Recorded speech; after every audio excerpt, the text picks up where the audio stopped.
Mettre trop de sous-espaces vectoriels dans un espace vectoriel, c'est comme mettre trop de monde dans un ascenseur. Ça finit par coincer.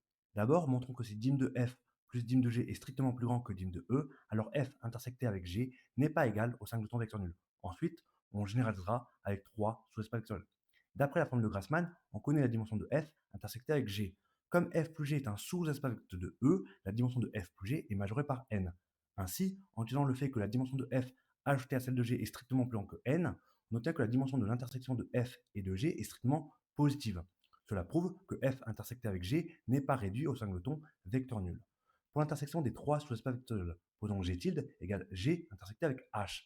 On calcule la dimension de g tilde à l'aide de la formule de Grassmann. Encore une fois, la dimension de g plus h est majorée par n, ce qui permet de minorer la dimension de g tilde.